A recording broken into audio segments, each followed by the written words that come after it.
ನಮಸ್ಕಾರ ಸ್ನೇಹಿತರೆ, ಬನ್ನಿ ಸುಮಿತ್ರಾ ಅವರ ಕೈತೋಟದ ಭಂಡಾರದಲ್ಲಿ ಇವತ್ತು ಯಾವ ಬತ್ತಳಿಕೆ ಇದೆ ಅಂತ ನೋಡೋಣ. ವಾವ್, ಬೂದ್ಗುಂಬಳಕಾಯಿ ನೋಡಿ ಎಷ್ಟು ಚೆನ್ನಾಗಿ ಬೆಳೆದಿದೆ. ನೋಡಿ, ಈ ಗಿಡ ಗೊಬ್ಬರದಿಂದನೇ ಉಟ್ಕೊಂಡಿರೋದು, ನಾವೇನು ಬೇರೆ ಬೀಜ ತಂದು ಹಾಕಿಲ್ಲ. ನಾವು ಪ್ರತಿನಿತ್ಯ ಉಪಯೋಗಿಸುವ ಹಣ್ಣು ಮತ್ತು ತರಕಾರಿ ಸಿಪ್ಪೆಗಳನ್ನ ಕಾಂಪೋಸ್ಟಿಂಗ್ ಮಾಡ್ತೀವಿ, ಅದ್ರ ಗೊಬ್ಬರನೇ ಇಲ್ಲೂ ಉಪಯೋಗಿಸಿರೋದು. ಡಿಸ್ಕ್ರಿಪ್ಷನ್ ಲಿಂಕ್ನಲ್ಲಿ ನಮ್ಮ ಹಳೆ ವಿಡಿಯೋ ಗ್ರೋ ಬ್ಯಾಗ್ಸ್ ಹೇಗೆ ಮಾಡೋದು ಅನ್ನೋದನ್ನ ತಿಳಿಸಿದ್ದೀವಿ, ಅದರಲ್ಲಿ ಎಲ್ಲ ವಿವರಣೆ ಇದೆ ನೋಡಿ. ಕಾಯಿ ಬಿಟ್ಟಾಗ ಒಂದು ಸ್ವಲ್ಪ ಹೆಚ್ಚಿಗೆ ಆರೈಕೆ ಮಾಡಬೇಕಾಗತ್ತೆ. ಸಪೋರ್ಟ್ಗೋಸ್ಕರ ಕಾಯಿರೋ ಆ ಬಳ್ಳಿನ ಒಂದು ಫ್ಲ್ಯಾಟ್ ಕಂಟೈನರ್ನಲ್ಲಿ ಹಬ್ಸಿದ್ರೆ ಕಾಯಿ ಕೂಡ ದಪ್ಪವಾಗುತ್ತೆ, ಇಲ್ಲಾಂದರೆ ಭಾರ ಆಗಿ ಕೆಳಗಡೆ ಬೀಳೋ ಚಾನ್ಸಸ್ ಇದೆ.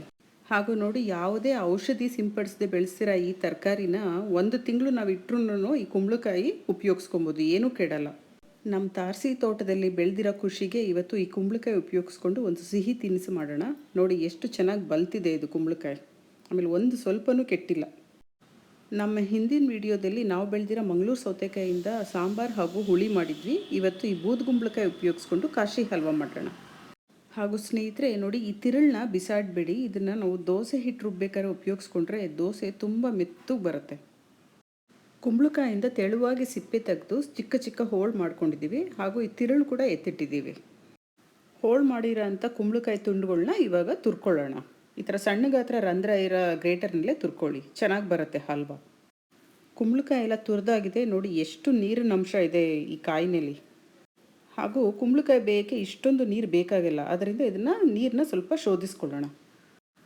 ಸ್ನೇಹಿತರೆ, ಈ ಕುಂಬಳಕಾಯಿ ನೀರು ಒಂಥರ ಅಮೃತ ಇದ್ದಂಗೆ, ಅದನ್ನು ಬಿಸಾಡಬೇಡಿ. ಅದು ಬಹಳಷ್ಟು ನಮ್ಮ ಆರೋಗ್ಯ ಸಮಸ್ಯೆಗೆ ಉಪಯೋಗ ಆಗುತ್ತೆ ಅದರ ಸೇವನೆಯಿಂದ. ತುಂಬಾ ಡ್ರೈ ಮಾಡೋಕ್ಕೆ ಹೋಗಬೇಡಿ ಈ ತರಕಾರಿನ, ಯಾಕಂದರೆ ತರಕಾರಿ ಬೇಯಕ್ಕೂ ಸ್ವಲ್ಪ ನೀರು ಬೇಕು. ಹಾಗೂ ನೋಡಿ, ಈ ಕುಂಬಳಕಾಯಿನ ನಾವು ಹಲ್ವಾ ಮಾಡೋಕ್ಕೆ ಒಂದು ಅರ್ಧ ಗಂಟೆ ಮಿನಿಮಮ್ ಅಟ್ಲೀಸ್ಟು ಬೇಯಿಸಬೇಕಾಗತ್ತೆ ನಿಧಾನಗತಿಯಲ್ಲಿ. ಹಲ್ವಾ ಮಾಡೋಕ್ಕೆ ದಪ್ಪ ಗಾತ್ರ ಇರೋ ಪಾತ್ರೆ ತಗೊಳ್ಳೋಣ. ಪಾತ್ರೆಗೆ ಒಂದು 2ರಿಂದ 3 ಚಮಚ ಅಷ್ಟು ತುಪ್ಪ ಹಾಕಿ ತುರಿದಿರೋ ಅಂಥ ಬೂದ್ಗುಂಬಳಕಾಯಿನ ಇದರೊಳಗಡೆ ಹಾಕೋಣ. ಲೋ ಟು ಮೀಡಿಯಮ್ ಫ್ಲೇಮ್ನಲ್ಲಿ ಬೇಯಿಸಬೇಕು ಕುಂಬಳಕಾಯಿನ, ಹಸಿ ವಾಸನೆ ಹೋಗೋವರೆಗೂ. ಆವಾಗ ಹಲ್ವಾ ತುಂಬ ರುಚಿಯಾಗಿ ಬರುತ್ತೆ. ಈ ಕುಂಬಳಕಾಯಿ ನೀರು ಬಗ್ಗೆ ಹೇಳಿದ್ನಲ್ಲ, ಇದು ಗ್ಯಾಸ್ಟ್ರಿಕ್ಕು ಅಸಿಡಿಟಿ ಪ್ರಾಬ್ಲಮ್ ಇರೋರಿಗೆ ಬೆಳಗಿನ ಜಾವ ಖಾಲಿ ಹೊಟ್ಟೆಲಿ ಸೇವನೆ ಮಾಡೋದ್ರಿಂದ ಅದನ್ನು ನಿಯಂತ್ರಣದಲ್ಲಿ ಇಟ್ಕೊಬೋದು. ಹಾಗೂ ತೂಕ ಕೂಡ ಕಡಿಮೆ ಮಾಡಲು ಈ ರಸ ತುಂಬ ಉಪಯೋಗ ಆಗುತ್ತೆ. ಎಲ್ಲ ಚೆನ್ನಾಗಿ ಮಿಶ್ರಣ ಆಗೋವರೆಗೂ ಬಾಡಿಸಿ ಹಾಗೂ ಮುಚ್ಚಿ ನಾನು ಹೇಳ್ದಂಗೆ ಒಂದು 15ರಿಂದ 20 ನಿಮಿಷವರೆಗೂ ಇದನ್ನು ಬೇಯಿಸಬೇಕು. ಮಧ್ಯೆ ಒಂದು ಸ್ವಲ್ಪ ಅವಾಗವಾಗ ನೋಡ್ಕೊಳ್ತಾ ಇರಬೇಕು, ಏನಾದರೂ ತಳ ಕಚ್ಚಿದೆಯೋ ಇಲ್ವೋ ಅಂತ.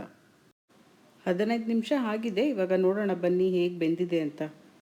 ಕುಂಬಳಕಾಯಿನಲ್ಲಿ ಅಷ್ಟೊಂದು ನೀರಿನಂಶ ಇರೋದ್ರಿಂದ ನೋಡಿ ಹದವಾಗಿ ಎಷ್ಟು ಚೆನ್ನಾಗಿ ಬೆಂದಿದೆ, ಒಂದು ಸ್ವಲ್ಪ ಕೂಡ ತಳ ಕಚ್ಚಿಲ್ಲ. ಈ ಹಂತದಲ್ಲಿ ಒಂದು ಸ್ವಲ್ಪ ತುಪ್ಪ ಸೇರಿಸ್ಕೊಳ್ಳೋಣ. ನಿಮಗೆ ಬೇಕಂದರೆ ಸ್ವಲ್ಪ ಸಕ್ಕರೆ ಹಾಕಿದ್ಮೇಲೂ ಮತ್ತೆ ತುಪ್ಪ ಹಾಕೊಬೋದು. ಈ ಹಲ್ವಾ ತಯಾರಾಗೋಕ್ಕೆ ಸ್ವಲ್ಪ ಸಮಯ ಬೇಕಲ್ವಾ, ನಾವೇನು ಒಲೆ ಮುಂದೆನೇ ನಿಂತ್ಕೊಂಡಿರ್ಬೇಕಾಗಿಲ್ಲ, ನಮ್ಮ ಬೇರೆ ಕೆಲಸಗಳ್ನು ಮಾಡ್ಕೊಂಡಿರ್ಬೋದು. ಅವಾಗವಾಗ ಒಂದು ಸ್ವಲ್ಪ ಈ ಕಡೆ ಗಮನ ಹರಿಸಿದ್ರೆ ಫಟಾಫಟ್ ಅಂತ ನೋಡಿ ಸಿಹಿಯಾದ ಹಲ್ವಾ ತಯಾರಾಗಿಬಿಡತ್ತೆ. ಸುಮಾರು ಒಂದು 20 ನಿಮಿಷದಿಂದ ಕುಂಬಳಕಾಯಿ ಚೆನ್ನಾಗಿ ಬೆಂದಿದೆ, ತುಪ್ಪದಲ್ಲೂ ಚೆನ್ನಾಗಿ ಹದವಾಗಿ ಎಲ್ಲನೂ ಮಿಕ್ಸ್ ಆಗಿದೆ. ಇವಾಗ ಸಕ್ಕರೆ ಹಾಕೋಣ, ರುಚಿಗೆ ತಕ್ಕನಷ್ಟು. ಸಕ್ಕರೆ ಹಾಕಾದ್ಮೇಲೆ ಇದು ಕೊನೆ ಹಂತದಲ್ಲಿ ನಿಮಗೆ ಇಷ್ಟ ಇದ್ದರೆ ಕೋವಾ ಹಾಕೊಬೋದು, ಇಲ್ಲ ಅಂದರೆ ನೋಡಿ ಇಲ್ಲಿ ಆಪ್ಷನಲ್ಲು ಇದು ಚಿರೋಟಿ ರವೆನ ಚೆನ್ನಾಗಿ ಹುರಿದು ಮಿಶ್ರಣ ಮಾಡ್ಕೊಬೋದು. ಚಿರೋಟಿ ರವೆ ಹಾಕೋದ್ರಿಂದ ಅದೊಂದು ಸ್ವಲ್ಪ ಬೈಂಡಿಂಗ್ ಏಜೆಂಟ್ ಥರ ಒಂದು ಸ್ವಲ್ಪ ಹಲ್ವಾ ಒಂಚೂರು ಗಟ್ಟಿ ಬರುತ್ತೆ. ರವೆ ಆಪ್ಷನ್ನಲ್ಲು, ನಾನು ಹೇಳ್ದಂಗೆ ನಿಮ್ಗೆ ಇಷ್ಟ ಇದ್ದರೆ ಹಾಕ್ಕೊಳ್ಳಿ, ಬಟ್ ನಾವು ಇದನ್ನು ಟ್ರೈ ಮಾಡಿದ್ವಿ, ತುಂಬ ರುಚಿಯಾಗಿತ್ತು, ಆದ್ದರಿಂದ ನಿಮಗೂ ಸಜೆಸ್ಟ್ ಮಾಡ್ತಾಯಿದ್ದೀವಿ. ಹಾಗೂ ಸ್ನೇಹಿತರೆ, ನೀವು ಗಮನಿಸಿದರೆ ನಾವು ಇಲ್ಲಿ ಯಾವುದೇ ಒಂದು ಕಲರ್ ಹಾಕಿಲ್ಲ. ಈ ಕುಂಬಳಕಾಯಿ ಬೇಯ್ತಾನೆ ಒಂದು ಸ್ವಲ್ಪ ಕಲರ್ ಚೇಂಜ್ ಆಗುತ್ತೆ. ಕೊನೆಯದಾಗಿ ಕಾಶಿ ಹಲ್ವಾ ರುಚಿ ಹೆಚ್ಚಿಸಲು ಸ್ವಲ್ಪ ಇವಾಗ ಒಗ್ಗರಣೆ ಹಾಕೋಣ, ಅಂದರೆ ಸಿಹಿ ಒಗ್ಗರಣೆ. ಸ್ವಲ್ಪ ಲವಂಗ ಹಾಕ್ಕೊಳ್ಳಿ, ಅದರ ಜೊತೆ ಗೋಡಂಬಿ ಮತ್ತು ದ್ರಾಕ್ಷಿ ತುಪ್ಪದಲ್ಲಿ ಚೆನ್ನಾಗಿ ಫ್ರೈ ಮಾಡಿ ಹಲ್ವಾಗೆ ಸೇರಿಸಿ ಎಲ್ಲ ಚೆನ್ನಾಗಿ ಮಿಕ್ಸ್ ಮಾಡಿ.